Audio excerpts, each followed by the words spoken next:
PKSF আসলে হওয়ার কথা ছিল না, এরকম একটা প্রতিষ্ঠানের কোনো কারণ ছিল না, ঘটনাচক্রে এটা হয়েছে।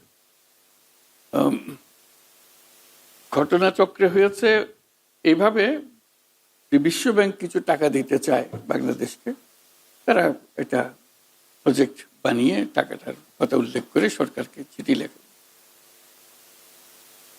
সরকারের পক্ষ থেকে আমাকে যোগাযোগ করা হলো, এটা কি করব আমরা, এটা কি হবে, কিরকম মনে হইতেছে।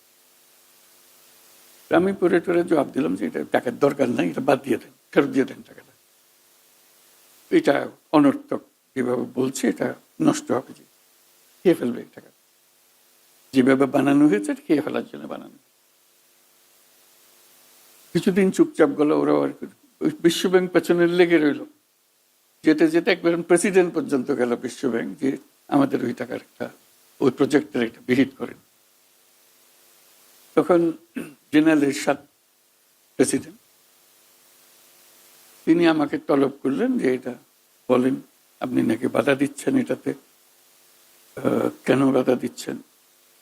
তা আমি বোঝালাম যে এই জিনিসটা এইভাবে বলে, যে টাকাটা দিচ্ছে যখন, এটা রাখার কোনো ব্যবস্থা করা যায় কিনা। ওই যে নিশ্চয়ই সৎ কাজে এটা ব্যবহার করা যাবে বলে একটা বুদ্ধি বার করে আমাকে বলেন। আমি বললাম ঠিক আছে, আমি একটা চিন্তা করে বলবো। তা আমি পরে 2 পৃষ্ঠায় লিখে দিলাম যে এটা এইভাবে করা যেতে পারে, এটা ফান্ড হইতে পারে, যেটার জন্য তখন মাইক্রো ক্রেডিটের টাকার অভাব, ছোট এনজিওরা কাছে টাকা পাওয়া যায় না কোথার থেকে। তাহলে যে এই এনজিওদের এই টাকাটা এখান থেকে দেওয়া যাবে, তারা এখান থেকে ধার করে নিয়ে যাবে, শোধ করে দেবে, কাজে ফান্ডটা থেকে যাবে। এই ছিল সিম্পল একটা আইডিয়া। টাকার পরিমাণও খুব কম, কত 20 কোটি না কত বললো, 24 কোটি টাকা। এই 24 কোটি টাকার জন্য এত কথা হইতেছে। আমি প্রথম বারবার বলতে, ফেরত দিয়ে দেন, এই খামোকা ইটস নট ওয়ার্থ ইট, তারা যেগুলো করছে। তখন বোধহয় জেনারেল মুনিম অর্থমন্ত্রী ছিলেন, ওনাকে সভাপতি করে আমাকে মেম্বার করে আরো 2-4 জন নিয়ে 7 জনের একটা কমিটি করে দিল, বলে আপনারা এটা সুপারিশ করে দেন, আমরা এটা ফলো আপ করি। তো জেনারেল মুনিমকে বুঝালাম জিনিসটা, উনি বললেন আপনি যেভাবে বলেন আমাদের কোনো অসুবিধা নেই। তা আমি আবার এটা ফাইনাল করে দিলাম, এইভাবে এভাবে হবে, এটা একটা নাম দরকার। তখন এটা নাম আমি প্রস্তাব করলাম কর্মসহায়ক ফাউন্ডেশন। আমার কলিগ একজন ছিলেন সালমা খান, তখন উনি প্ল্যানিং কমিশনে কাজ করতেন, তিনিও মেম্বার ছিলেন, তাকেও রেখেছিলাম এই কমিটি। উনি দেওয়ার সময় উনি বলেন যে পল্লীটা লাগাই দেন। আমি বলছি কেন, সবার জন্য হোক। বলে সবার জন্য হলে শহরের লোকজন খেয়ে ফেলবে সব, আপনি পল্লীটা লাগাই দেন। আমি বলছি ঠিক আছে, পল্লী কর্মসহায়ক। ওইভাবে পল্লীটাও আসলো, পল্লী কর্মসহায়ক ফাউন্ডেশন হলো। ওইভাবে জব, সেখান থেকে প্রতিষ্ঠা, আমাকে বোর্ডে থাকতে হবে, এটা বোঝাতে হবে কিভাবে করতে হবে, আইন কানুন ইত্যাদি। তো সেই থেকে যে বোর্ডে থাকলাম, এটা ক্রমান্বয়ে বাড়ছে এবং আমারও ভালো লাগছে যে সবাই, তারা যারা এটা বড় করতে চাচ্ছে, এনজিওদের টাকার অভাবের যে সমস্যাটা ছিল, সেই সমস্যাটা মিটে গেল। ক্রমেই এটা বড় হলো, এটার প্রচার হলো, আমরাও এটা প্রচার করলাম। বিদেশে যখন লোকজন আসে টাকার অভাবের কথা বলে, আমরা যে এরকম পিকেএসএফ এর মতো তোমরা একটা করো, তাতে অনেক জায়গাতে পিকেএসএফ এর মতো এরকম প্রতিষ্ঠান করেছে তারা, যাতে করে তাদেরও একই সমস্যা, এই এনজিওরা টাকা দিতে চায়, মাইক্রো ক্রেডিট করতে চায়, কিন্তু ফান্ড পায় না কোথার থেকে। ডোনাররা এই ধরনের ফান্ড দিচ্ছিল না তখন। তো কাজেই এইটা একটা সুরাহা হিসেবে পাওয়া গেছে। এটার থেকে আমরা যখন এক পর্যায়ে আসলো, এটা দিন গড়ালো, ব্যাংকরা টাকা দিতে আরম্ভ করলো। তখন ব্যাংক আর পিকেএসএফ এর মধ্যে একটা সমস্যা দাঁড়ালো, লোকজন ব্যাংকের দিকে চলে গেল, এনজিওরা। পিকেএসএফ এরটা একটু পিছিয়ে গেল, যে ওদের আকর্ষণ কমে গেল। এইভাবে ব্যাংকের উপরে নির্ভরশীল হলো। এটার থেকে সমাধান কি আছে, ব্যাংকের থেকে, ব্যাংকেরটা ভালো নাকি পিকেএসএফ এরটা ভালো, কোন দিকে যাবে, এ প্রশ্ন উঠল। ইতিমধ্যে আমি আরেকটা প্রশ্ন তুললাম, সেটা হলো যে এনজিওদের দিচ্ছে টাকা, তাদের মাইক্রো ক্রেডিটের জন্য ফান্ড হবে, সেটা দেবে।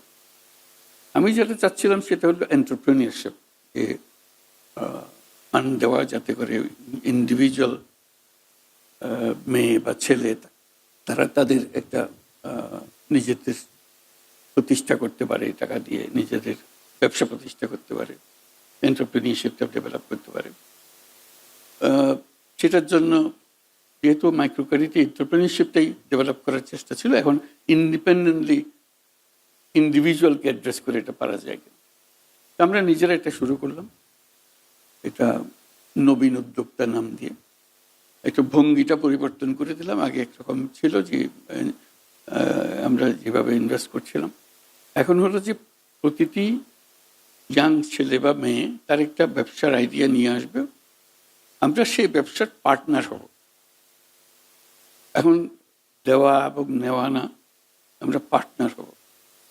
তার যত টাকাই লাগে, 5 লাখ টাকা লাগে, 50 লাখ টাকা লাগে, আমরা দেব। কিন্তু যেই পরিমাণ টাকা আমরা দেব তার ব্যবসার সেই পরিমাণ ওনারশিপ আমাদের কাছে থাকবে। এটা আমরা শুরু করলাম। আস্তে আস্তে একটু সম্প্রসারিত হতে আরম্ভ করলো। হলো বিষয়টা হলো যে যতই সম্প্রসারণ করেন, তুমি যদি লাভ করতে পারো, সেই লাভের টাকা দিয়ে যেই শেয়ার আমার কাছে রয়ে গেছে সে শেয়ার কিনতে আরম্ভ করো।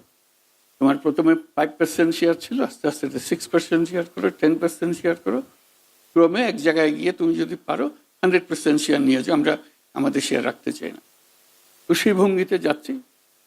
এখন এটা একটা সমস্যা দাঁড়ালো এমআরএ একটা সমস্যা। এমআরএও আমাদেরকে স্বীকার করছে না, কারণ আমরা মাইক্রো ক্রেডিট নই। ওদের কাজ হলো এমআরএর কাজ হলো আপনার তো মাইক্রো ক্রেডিট না, আপনার তো ইনভেস্টমেন্ট। তো আমরা কোথায় যাব, কার কাছে যাব, এটা নিয়ে বহুদিন ধরে চলি। শেষে এমআরএকে রাজি করানো গেছে, কোনো রকমে রাজি হয়েছে যে তাকে আমাদেরকে স্বীকৃতি দেবে, না হলে আমাদের যাওয়ার জায়গা নেই। আমি এত কথা বলছি এই জন্য, এই পিকেএসএফ এর এতদিনের যাত্রা যা হলো, যা তার অর্জন, বিরাট অবদান, এখন দ্বিতীয় ভবন যখন হয়েছে আরেকটা পর্যায়ে যাওয়া দরকার। এই জায়গাটাতে এই কথাটাও চিন্তা করা যায় যে আমরা এখন বিনিয়োগ করব। যে কোনো ব্যক্তির সঙ্গে যে একটা ব্যবসা শুরু করতে চায়, ইয়াং পার্সন ব্যবসা শুরু করতে চায়, তারটা যদি পছন্দ হয় আমি তার ব্যবসাতে বিনিয়োগ করবো। এই শর্তে তুমি আস্তে আস্তে তোমার মালিকানা, আমার মালিকানা কিনে নেবে, তোমাকে আমি দিয়ে দেবো, আমি রাখার জন্য দিয়ে নিই। কিন্তু যতদিন তুমি না পাচ্ছ, এটা আমার ব্যবসা, তুমি ব্যবসা চালাচ্ছ।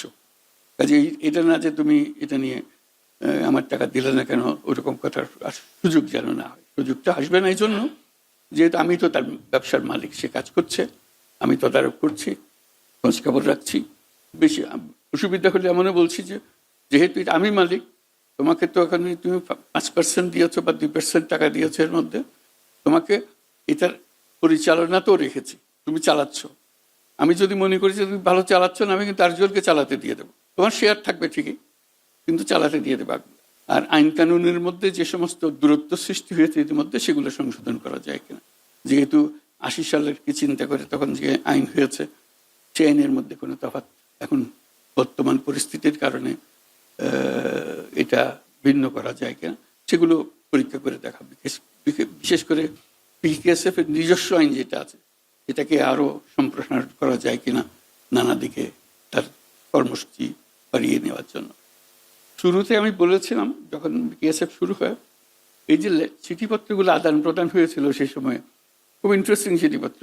যে আমি বললাম যে এগুলো একত্র করে আপনারা রেখে দেন, ইতিহাস হিসেবে থাকবে। আছে কিনা জানি না, আছে। যাক, আমার কাছে খুব ইন্টারেস্টিং মনে হয়েছিল যে এই যে এক্সচেঞ্জ হচ্ছে, কথাবার্তা বলছি যে এটা এইভাবে হবে না, এইভাবে করতে হবে। আমি বললাম যে এগুলো মূল্যবান জিনিস, কি পরিপ্রেক্ষিতেই আলোচনা হচ্ছে, তার ফলে কি দাঁড়ালো, এটা একটা ইতিহাসের অংশ। যে কেন হয়, কিভাবে হয়, আপত্তিটা কী ছিল, এটা ভ্যালিড আপত্তি ছিল কিনা, যে পথে আমরা গেলাম সেটা সঠিক পথ কিনা। অনেক জিনিস এক্সচেঞ্জ হয়েছে, সরকারও এক্সচেঞ্জ করেছে, প্ল্যানিং কমিশনও এক্সচেঞ্জ করেছে, ডোনারও এক্সচেঞ্জ করেছে।